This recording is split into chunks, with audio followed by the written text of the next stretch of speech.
Hello, everybody. Welcome to another episode. It's my turn this time to have come up with an idea. I think this will probably be, if depending on the series and the way I order them, the first time I've done that, Stephen. But here we are, and it came from a conversation I had this morning. Shout out to Mark Hines. You know this is you if you're listening to this one, and he was talking about why he wouldn't want to be a coach. And it was a really interesting point because he says, "How do you help those people that don't know they need help? So they're not even looking in your direction. They haven't even considered it. They wouldn't even consider a personal development book or podcast, if it literally landed in their lap. How do you trigger a wanting from that person when they don't even know that they need this help?" And I just thought it was a really fascinating point because I was like, that's really fair. It's actually quite harsh, but it's also really fair because I think about that all the time. You know, we work with such a small number of people when you think about how many people there are there out in the world. And I think of my own journey. I don't know, let's say about 10 years ago, I had no idea about any of this. I certainly would never have thought of reaching out to somebody else to help me. And I wouldn't have read the books that I've read and listened to the podcasts and the audibles and so forth. So I thought it'd just be really interesting to ask your view on it first and foremost. When you hear me say that, we've only just managed to talk about it off air before coming on. What's your immediate reaction? It's a great question, isn't it? And how do you know you need help if you're not thinking about it? That's always the challenge. And I think it comes from a number of places sometimes. So, conversations with someone else, where the conversation goes like this: well, I've started working with a coach or a mentor, and I've found it quite beneficial. And then that conversation kind of the two people having the conversation and the other person then stops and thinks, actually, I wonder if that will help me. So a lot of it comes from conversations, which then throws in the whole thing around network. So I think it's an honest conversation as well, because the other side to this, which is really always fascinates me, some people are happy to talk about the fact that they are mentored or coached. Some people do not want anyone to know that they're mentored or coached. And some of that's around confidence, some of that's about privacy, some of that's around how that's perceived. And I think the reason why a lot of people don't know they need it is because sometimes they think about it as oh, I'm going to see a psychiatrist. It means that I've got some mental deficiency, so that's why I need that. So I think that's sometimes why we don't think about it. And I think sometimes it comes out of a conversation. And that conversation can be with a friend or someone that you know, but it can also be a conversation at work. So I'll give you an example. So one of my recently new clients was having a conversation with their the powers that be within their organisation, saying that they felt there were some things missing in terms of development, and how could she potentially get that? And actually, they came on to coaching and mentoring. And what was quite interesting was they both agreed it was something really, really beneficial. And then the individual went, well, I'm prepared to invest in my future if you're prepared to invest in my future. Then all of a sudden you had two parties coming together and decided, actually, we'll share that responsibility in terms of the cost of it. But the benefits are we will get a more rounded individual within our work organisation. So I think in answering your question, Oliver, I think a lot of it comes from conversations. And I know that sounds really simple, but I think that's the first point. The other thing I want to raise, and I know when I say this, it's going to absolutely tweak your ears because I know you are so well read and you love books. The other thing is when you're reading something, sometimes you read something and you think, I'm not, I don't think like that. I'm not doing that. Does that really help? Does that really work? So the other way that this comes is someone might read something, digest it, and go, "Hold on a minute, I want some of that, but I'm not sure what do I need to do to get that." Does that make sense, Oliver? Yeah, yeah, absolutely. It's exactly that point of what what I was saying at the start about the trigger. What is that thing? And the reason I'm sort of interested in it and why I think it deserves a podcast episode is because some of the people listening will have received coaching, maybe from us or from other people, and be big fans of it and just listening to Alternate View. Other people might just be stumbling across this because, as you say, they've heard about things, and it's that. How do we, bearing in mind that we have a good number of clients ourselves, how do we create enough awareness around for other people to get involved into this? Because we talked about it again off air, how such a small percentage of people are working with us, even though we've got numbers that we're personally happy with. That difference for me, and this is really what's inspired me to contact you and put this podcast together between us, and I'm doing a few others as well, is to just try and raise awareness, because I'm staggered really by how few people are really investing in it. And also that point you've just made there, thinking that, okay, maybe I do need something, but not sure how to then access it, because perhaps they have taken the first step, read something and always meant to do it, and that book certainly stuck with them, but now they're at a bit of a loss because, I don't know, maybe they've taken a personality test or something has triggered an interest in them to start looking at it. So it's then a case of how do they find the path, because it's not very well signposted. Personally, I don't believe it's very well signposted as to how you get to the next level and then the next level and the next stage. You have to. Almost all the clients that come my way have come across it through their own hard work, in effect. So sometimes they get lucky and they've had a great conversation with one of my clients or someone in my circle, and we get a connection that way. But most of the time, they've been looking around for something because they feel a little bit lost. So they've had to put quite a lot of effort in. But I just wonder how many people presented with that information earlier would also do the same thing. But what are we not doing to help them access this information, I suppose, is what triggered it? Because I say, the guy that I met this morning, that was the absolute one thing that he didn't like about the idea of being a coach. He loved the idea of helping people, but in his role, I think there's a very secure, retained value of what you do, obviously monetary included, but not exclusively that. And my role just seemed very scary to him. And I thought, well, that's a really interesting point. And what can we do about that? And I don't know if I have an answer right now, to be fair. But what do you think? Do you think that there are things that we could be doing that we're not necessarily you and me, but the industry, as it were, of personal development and coaching? Do you know what, Oliver? I think it's so difficult, and the reason being is it's such a private thing. And I often, people say to me, why don't you, promote more the people that you coach and mentor? And my answer is always that it's very private to the individual. So, you wouldn't get a psychiatrist releasing their list of patients, okay? It just doesn't work like that. Or doing selfies. This is the person that I saw today. It just doesn't work like that. So I think first off, that's the bit that I think is really difficult. That it's a very private thing. It's private to the individual. If that individual wants to share, or that business wants to share that they're working with you, then I think that's fine. But again, it starts us to think about, Oliver, this whole thing around mental health, and I think this is the bit that's quite tricky. Is people don't want the association with having a mentor and coach, because that means that they're not doing something right. And actually, I think what we've probably got to do more, Oliver, is flip the narrative. Actually, it's not about that you're doing something wrong. It's about development. It's about enhancement. It's about exposure. It's about doing things differently to change the outcome. So maybe there is some more work that we can do to change the narrative, because at the moment, if we went and spoke to 20 people and talked about mentoring coaching, the first thing they'd say is, I'm fine. There's nothing wrong with me. I'm fine. I don't need that, because people are looking at it as something that's wrong that you need to have if you're not doing something right. Actually, it's a little bit like that old saying, make hay while the sun's shining and continue to make the hay. And so mentoring coaching is about, embracing life where you're at the moment and saying, well, how can I move that forward? So I think there maybe are some things we can do. This podcast, for one, is a great opportunity to sort of talk more about it.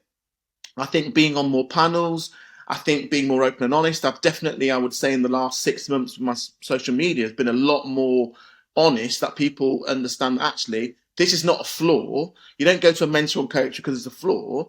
You go because you want to develop. You go because you want to look at things from a different perspective. You go because you're sick and tired of probably having certain conversations with your partner or with your work colleagues. You want to talk to someone that's actually going to challenge you. Talk to someone that's actually going to throw some stuff against the wall and hopefully it will stick. And I think that's what's at the bottom of it. Mm.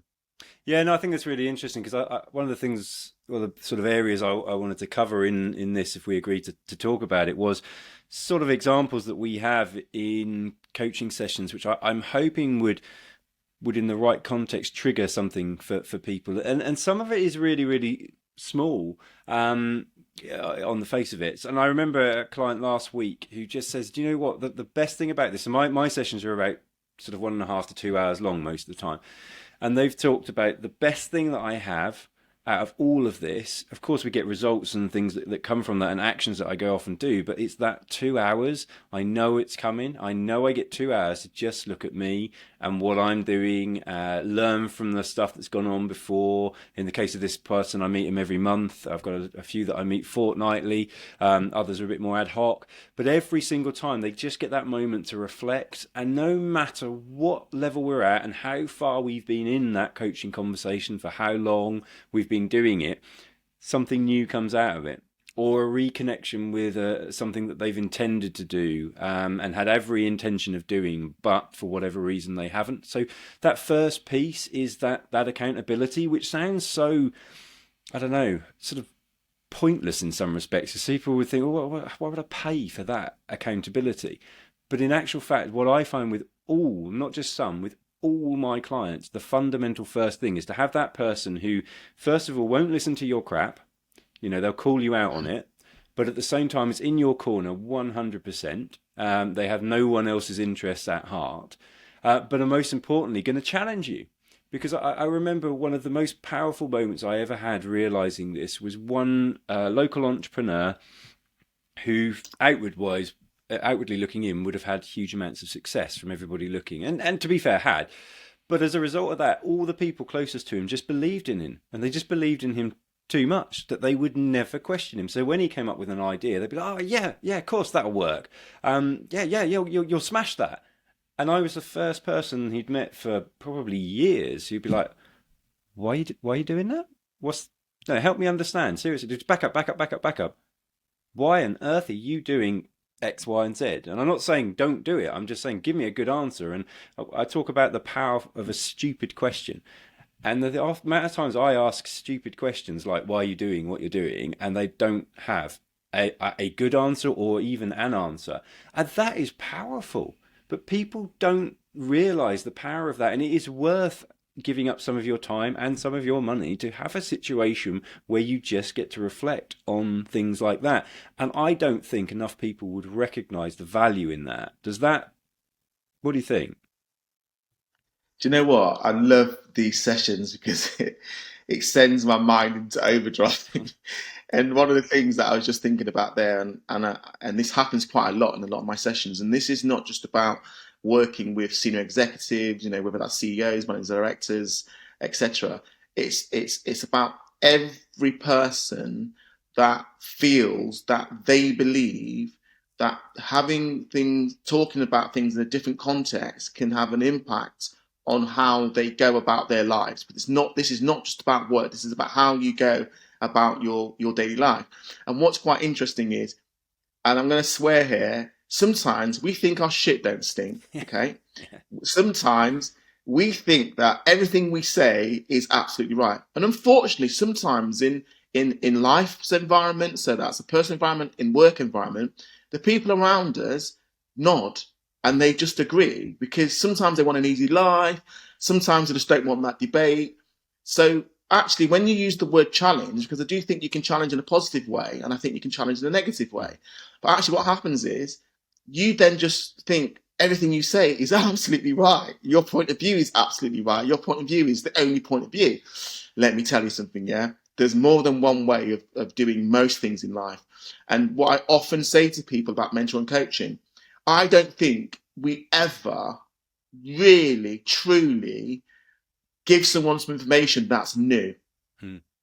I just don't buy that. Yeah. I think what we do sometimes is we reignite some information that an individual has forgotten about, or we reignite as a value that they've just probably, lost in their back psyche and forgot about it.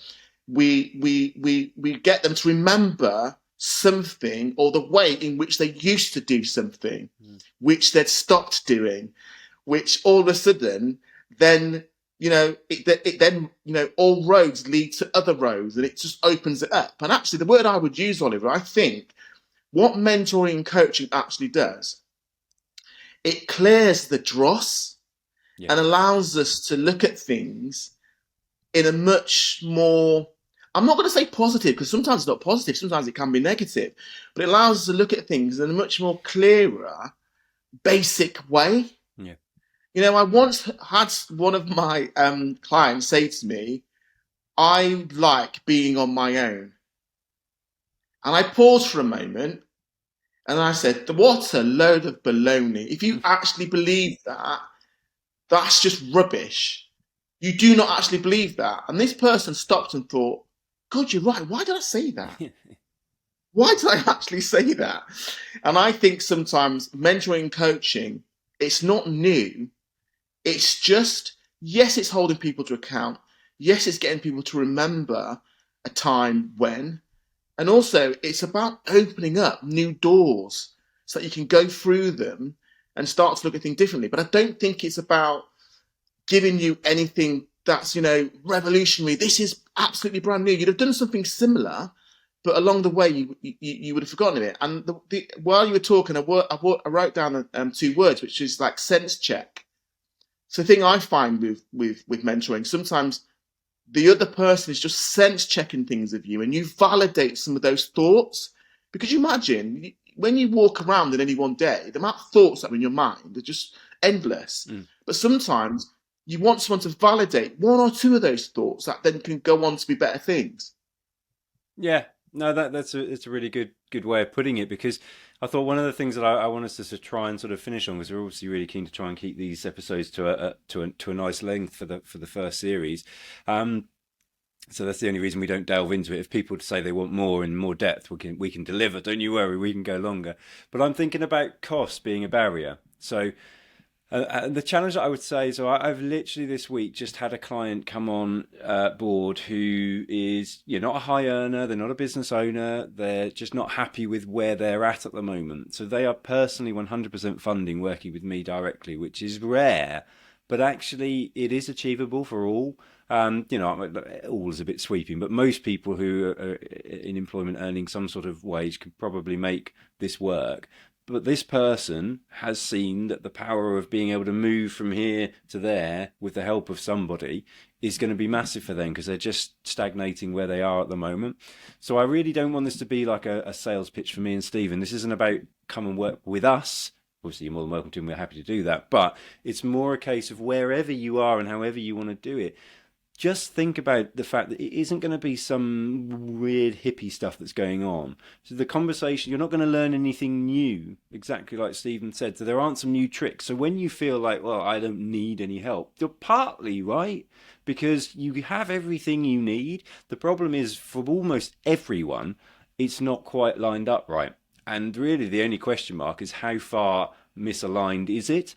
And that's what you will be investing in yourself in. So please don't think about it as a cost, because that feels like there's just something being taken away from you. This is an investment, and it's an investment in giving yourself time to reflect on yourself and understand whether you are aligned with where you want to be. And do you even know where you want to be? People often have these big grand goals, but they're not really goals. And we'll probably do an episode on goals and goal setting at some point anyway. So I just really thought it was powerful enough to have that conversation, because I think there'll be a number of people who might listen to these and enjoy them, but still wouldn't necessarily think about doing it. And I challenge that. I just think everybody needs it. I have a coach. I'm sure you have your own coach or support, or something that you've either have now or in the past. But I meet with mine pretty much every month. I call them my work dad, because they're the only person who will say it to me as it is, because I think people can be a bit intimidated with asking me questions about what I do. So and I don't see that I could really sort of talk about the virtues of coaching if I believed I was perfect and didn't need my own corrections and things like that. So, yeah, so from my point of view, I thought it was just valuable to put that out there. So I'm going to zip it now. I'm done. That's made my point. It's not meant to be a pitch. It's just meant to challenge your thinking. But Stephen, do you want to end there with anything? Any final thoughts for us?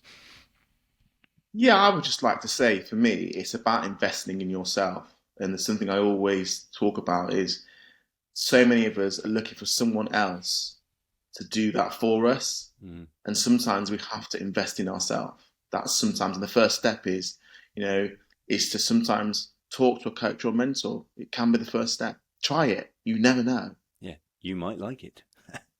Excellent. I love that one. We're going to leave that there, and we look forward to seeing you on the next episode. Thanks, Stephen. Bye for now.